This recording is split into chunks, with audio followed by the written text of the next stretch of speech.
Mónica Ploese es escritora, es editora y es ghostwriter, es decir, escritora fantasma. La llamaron la Agatha Christie argentina a causa de sus novelas policiales, 3 de las cuales se editan ahora en el volumen El muerto quiere saber de qué se trata. Pero antes de hablar de este libro, me gustaría que Mónica nos explique qué es ser ghostwriter y agradecerte tu presencia acá con nosotros. Hola, ¿qué tal, Irene? Muchas gracias a vos.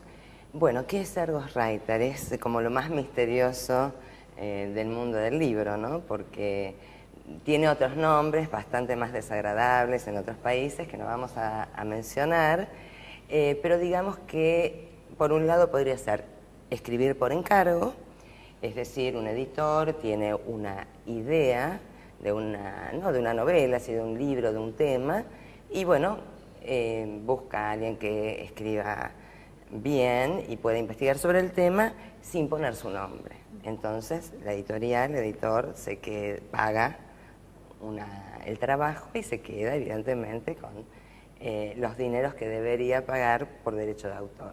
Eso por un lado. Luego, en los 90 sobre todo, surgió la idea de que era buen negocio que algunas figuras más o menos conocidas tuvieran sus libros. Bueno, y así también se convoca a alguien que escriba, digamos, ya sea desde el periodismo, que escriba como editor, para hacerle un libro también por encargo a algún personaje que esté en el tapete en ese momento. Por otro lado, también existe algo que se utiliza bastante en los guiones televisivos y en algunos bestsellers norteamericanos, que es contratar a un escritor para que escriba para otro escritor, que es el que tiene más fama, el que vende, por así decirlo, y este escritor, autor, da los lineamientos y uno o varias personas, bueno, se dedican a escribir a la propuesta y por supuesto firma el otro. Esto se utiliza bastante en los guiones de televisión, sobre todo en las tiras diarias, y se ponen los créditos, pero en la literatura obviamente esto está mucho más tapado y ha habido incluso algunos escándalos porque los ghostwriters han cortado y pegado y bueno, algunos autores han tenido que soportar acusaciones de plagio y pagar también. Bueno, porque creo que en un momento el ghostwriter, yo digo siempre, es una profesión que sirve para el aprendizaje, pero hay que hacerla en tanto y en cuanto no moleste. Es una cuestión de ego personal también, no poder firmar de lo que uno hace, y cuando empieza uno a decir, bueno, no, yo no quiero darle mis palabras, mis ideas, entonces creo que es algo que debe terminar como experiencia, porque luego suceden estas cosas, especies de venganzas, que los ghost copian y pegan, en el fondo, inconscientemente o conscientemente para, bueno, de alguna manera para vengarse. Y por supuesto lo peor que le puede pasar a un ghostwriter es escribir un bestseller, ¿no? Claro. A mí nunca me tocó, así que digamos que no lo sé, pero me imagino que debe ser algo bastante desagradable para el ego propio. ¿Podrías decirnos alguna de los personajes famosos de los que fuiste ghostwriter? Absolutamente no, absolutamente no. No, eso es, de alguna manera, es como, no sé, secreto de confesión, secreto profesional. Los editores, por supuesto, lo saben. Algunos, yo no voy a contar a un editor que no me ha contratado para quien he trabajado, por supuesto. Claro. No, es algo que para mantener la profesión, a veces se han conocido, ¿verdad? Pero sí hay escándalos. Yo, por suerte, no he formado parte de ninguna.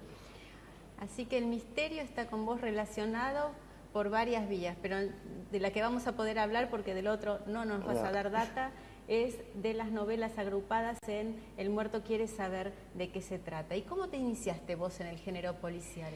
Bueno, mira, yo desde chica fui una persona, una nena que le encantaba leer y leía todo lo que me ponían delante, por supuesto, pero mi padre, a quien le agradezco justamente en los agradecimientos del libro, Me compró un día un volumen de aventuras de Sherlock Holmes y por supuesto el personaje me fascinó. Me fascinó como sigue fascinando a todo el mundo desde luego.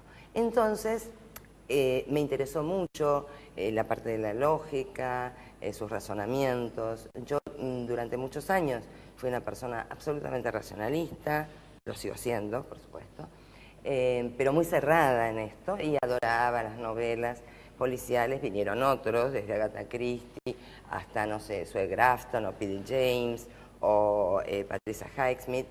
Prefiero nombrar a las mujeres escritoras. Pero Sherlock Holmes siempre fue como el arquetipo, no por primero, pero sí por el más popular, más interesante. Bueno, a partir de ahí me surgió como el interés por escribir policial, pero hay un obstáculo, ya ha pasado más de un siglo del género, que es, bueno, ¿qué voy a escribir que no esté escrito? ¿Con qué personaje voy a trabajar que no haya sido hecho o imaginado? ¿Y con qué mecanismo de investigación? Porque, bueno, está todo dicho, digamos, Sherlock Holmes tenía como una sabiduría un poquito mayor que el común, o bastante mayor que el común, pero luego tenemos los que tienen un poder de observación, pero que son más o menos inteligentes como cualquiera, como Poirot, o personajes también como Douglas de P.D. James. Digo, era difícil forjar un personaje y para mí, en lo personal, que no me dedico a escribir, ni tenía interés en escribir policial negro, sino de enigma, entonces que se basa básicamente en un personaje fuerte que continúa, que tiene ese atractivo de folletín, si se quiere, me resultaba muy difícil. Hasta que, bueno, un día, gracias a mi tarea de escritora, algo de Ghost había ahí, no mucho, tuve que hacer anuarios y libros de astrología. Y bueno, tuve que aprender, porque uno no puede editar, ni corregir, ni escribir lo que no conoce en absoluto. Y ahí se abrió un mundo y una posibilidad. Sí, ya vamos a ir a eso, vamos a ir específicamente a las novelas, pero vos nombraste a Sherlock Holmes y nombraste a Poirot, el detective de Agatha Christie. ¿Cómo tomas que te hayan comparado y te hayan llamado la Agatha Christie argentina? Bueno, a ver, hay como dos aristas. Si ese es digamos, el mote que me pone un lector, me parece maravilloso. Yo admiro a Agatha Christie, creo que ha sido bastante cuestionada desde todos los puntos de vista posibles, pero creo que superficialmente, pero justamente viniendo de cierto periodismo, creo que es peyorativo. Digo, porque a Agatha Christie se la ha denostado bastante porque era mujer, porque pertenecía a una clase social y porque la describía, digo, y me parece que justamente esas críticas han sido banales, siempre se ha dicho que ella era superficial, y yo creo que verdaderamente desnuda a su clase, la pone sobre el tapete, y por supuesto cuenta de lo que sabe. Mal podría, digamos, una persona de cierta aristocracia, aunque sea venida menos, no sé, hablar de los bajos fondos con algún criterio de realismo, porque la novela policial es bastante realista, ¿no? Pretende serlo, entonces me parece que no ha sido injusto. Por ese lado, el periodismo, digo, chirría un poco eso que lo comparen a uno, porque además también es cierto que el hecho de que haya vendido bastante, o muchísimo, por no decir muchísimo, Agatha Christie, es otra de las cosas que la hace a un lado respecto de lo que sería la literatura de culto, digamos, porque algo popular no puede ser bien visto, ¿no? Por cierta crítica, no por toda, ¿no? Por supuesto. Y justamente ahora sí podemos ir a lo que es el policial de enigma, porque el de Agatha Christie también es un policial de enigma como el tuyo, no un policial negro. Vos no tratás los bajos fondos, tratás un mundo que conoces. Y lo que me parece también muy interesante y que es un punto urticante tal vez para algunos es que elegís la astrología como eje conductor de la serie, de la saga. Efectivamente. Bueno, por un lado, a mí yo siempre preferí el policial de enigma y no el negro, porque considero que incluso es más machista, digamos, aún, más estereotipado, y además porque incluye, digamos, la fuerza, la aventura, algo que está fuera de la razón, y yo tenía mucha atracción por el razonamiento lógico, como te dije. Ahora bien, cuando llega la astrología en mi vida, bueno, me pone y me coloca también en un cuestionamiento personal. Es un conocimiento que Asidero tiene y teniendo que investigar y que leer, me acerqué a una astrología no predictiva. No la desprecio, no creo, como mis personajes tampoco creen, pero digo, tampoco, ya no soy una negada a todo, como era antes. Y yo misma entro en conflicto, mi personalidad más racionalista se abre un poco a ciertos conocimientos que pueden ser más intuitivos, que pueden ser más, tocan el subconsciente, lo inconsciente. Me encuentro con ciertas corrientes astrológicas como la de Liz Green, discípula de Jung, y me parece que allí puedo encontrar un camino para una nueva manera de investigación, que no va a ser irracional, que no va a ser una intuición, ni siquiera una mancia, sino que la protagonista, cuyo nombre es Irene Adler, toma la astrología, los arquetipos astrológicos, para observar el crimen del momento, ver qué huellas y qué particularidades tiene ese crimen y deducir qué personalidad astrológica pudo haberlo cometido. Una vez que esto está determinado por ella, mira la lista de sospechosos y va advirtiendo los pequeñísimos detalles de cada uno, no qué signo solar pertenece, que esa no es la idea, sino a qué signo realmente pertenece en su interior, a qué signo responde, que no es el solar, ¿no? Somos más complejos que eso. Por lo tanto, es un razonamiento lógico a partir de una teoría que ella aplica, digamos. En este sentido, es como cualquier otro. Y también hay una historia de amor, porque aparte de la saga, de las novelas que tienen como eje la astrología, Irene conoce un personaje que es Ricardo Samper y es también constante él en todas las novelas. En todas las novelas, bueno, por ahora por lo menos.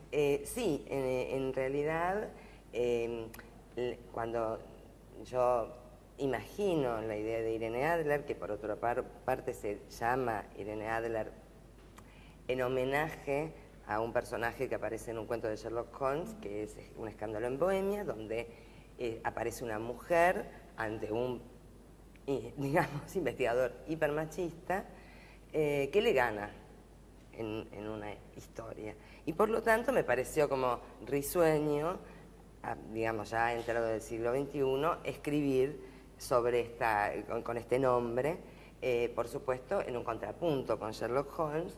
Ella es mujer, ella es Irene Adler, ella utiliza la astrología, que él denostaría, por supuesto, y aparece Ricardo Samper, que viene a ser el Watson, pero no ya el Watson así, más bien, no tonto, pero pedestre de Sherlock Holmes, sino un hombre que representa la racionalidad, pero por su lado, como es un etnobotánico que se dedica al estudio de los alucinógenos, tiene una parte que tapa, pero que tiene una parte de sí mismo que le puede interesar el subconsciente y nada, y esos otros caminos artificiales. Y en El Muerto quiere saber de qué se trata, que es la primera novela y la que le da el título al libro. Me pareció muy interesante la idea porque el que lleva a la protagonista e incluso a Ricardo Samper a convertirse en detectives es el maestro de ella, un astrólogo que anticipa su muerte. Sí, bueno, justamente esto también es como algo bastante risueño porque la novela comienza con una tomadura de pelo porque un astrólogo que hacía perfiles criminales y que no creía en las predicciones, finalmente cae en su debilidad y ve en su cielo, en su revolución solar, su muerte o la posibilidad de su muerte. Y entonces decide que le va a mandar cartas a Irene si es que le sucede algo, para que ella misma investigue su muerte. Por supuesto que el muerto, que además es una persona que de un cierto sentido del humor, digamos que también desde la tumba le va haciendo trampas, no le dice todo, bueno, y va conduciendo esta investigación, y Irene no solo tiene que resolver su crimen, el crimen de su maestro, sino también conocer a Ricardo Samper, que esto es algo que también maneja Soria, como si fuera un titiritero desde el más allá. Claro, Fernando Soria antes de morir escribe las cartas por si él resulta muere. realmente asesinado y que esas cartas le lleguen a Irene y mucho más. Bueno, otra cuestión que creo que puede ser interesante a la hora de escapar de ciertos lugares comunes del género es donde vos situás la acción, porque las tres primeras novelas, la primera luego de que Fernando Soria viene de Londres a Buenos Aires, transcurre en Buenos Aires, la segunda novela transcurre en Paraguay y la tercera en Colonia de Sacramento. Sí, en realidad mi idea era de alguna manera hacer una serie que tuviera ocasión en Latinoamérica, no solo en Buenos Aires, digamos, sino también en ciudades.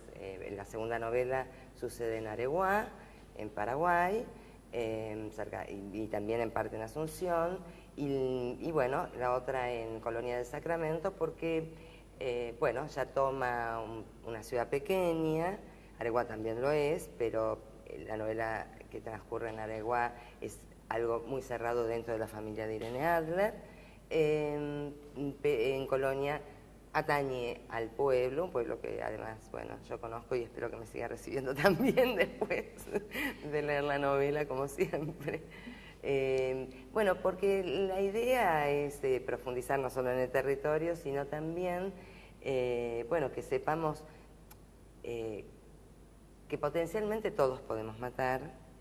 Lo interesante es ver por qué, cómo lo haríamos, y de qué manera lo haríamos, y qué es lo que se pone, digamos, sería puesto en tela de juicio para que nosotros, cada uno, seres comunes y silvestres, llegáramos a cometer un asesinato, porque también esa es la búsqueda, digamos, como que somos todos capaces. Soria lo dice en la primera novela, el tema es cuál es nuestro punto débil, ¿no? Bueno, esa es una teoría fuerte que tenés, ¿no? Le asignás al género humano esa posibilidad a todos. Y por otro lado, eso se puede constatar en tus novelas porque los personajes son personajes comunes, no hay ni superhéroes ni supervillanos. Sí, además no está la maldad. A mí la idea de la maldad no es algo que ni de la maldad ni de la locura, digamos. Son, para mí, de alguna manera, ciertos facilismos. Yo no digo que no exista, digamos, la maldad tengo mis dudas, la locura desde ya, pero a mí no me interesa. A mí me interesa, siempre digo, que en los mandamientos está no matarás, quiere decir que si está es porque ya lo hacíamos, y además de qué manera y por qué motivo el ser humano es capaz digamos, de realizar eso, qué es lo que tanto le importa, y a cada uno de nosotros. Por eso no creo que haya un solo motivo, digamos, o tres motivos. Me parece que el ser humano es bastante más rico por dentro, como para tener muy variadas acciones y deseos muy variados por los cuales puede llegar a matar, digamos. En las novelas suele ocurrir que no interviene demasiado la policía, y es más, a veces se descubre quién es el asesino, pero eso no va a tener alguna instancia policial. Hay una decisión de, bueno, sabemos quién es, y queda Sí. como flotando. Sí, bueno, en parte, bueno, a ver, la decisión de que no hubiera policías en particular fue mía, y que los crímenes tampoco fueran tan claramente crímenes, ¿no? Digo, a ver, que siempre la justicia desestimara esta idea del crimen, no que hubiera un crimen que no se pudiera descubrir y que la justicia nuevamente lo desestimara. No quise entrar en cuestiones demasiado técnicas. Si ingresara a la policía tendríamos que ya ingresar en cuestiones más cercanas a la novela negra, y si ingresar a la justicia en cuestiones más técnicas, cuando en realidad a mí finalmente no me interesa tanto hacer un decálogo de cómo digamos, de las características técnicas de la muerte, sino de la motivación, de quién, cómo y por qué, y también la idea de que los muertos, no hay absolutos inocentes, digo, algo produjeron para llegar a estar muertos. No se puede matar a quien no quiere ser matado, ¿no? Sí, eso es una hipótesis también fuerte que tenés. Lo mismo que le das claves al lector, Sí, no sí. lo dejas en la oscuridad. Y el razonamiento de la detective también es un razonamiento que puede llegar a tener el lector. Bueno, porque en realidad vamos a democratizar, digamos, la novela policial. En general, esto en las novelas de enigma se respeta bastante. No en Sherlock Holmes en particular, porque él tenía un saber muy superior y unas características muy superiores, más cercanas a Superman que con la kriptonita, que digamos que a nosotros. Pero una vez que ya comenzó el siglo XX, los detectives se parecen más a nosotros, a cada uno, y por lo tanto, verdaderamente el lector tiene que saber, no quiero hacerle trampas, tiene que saber, ni grandes sorpresas, porque uno de los interrogantes es quién es, pero el otro es por qué, ¿no? ¿Tenés pensada ya tu próxima novela? Bueno, sí, digamos, por lo menos un par. Me interesaría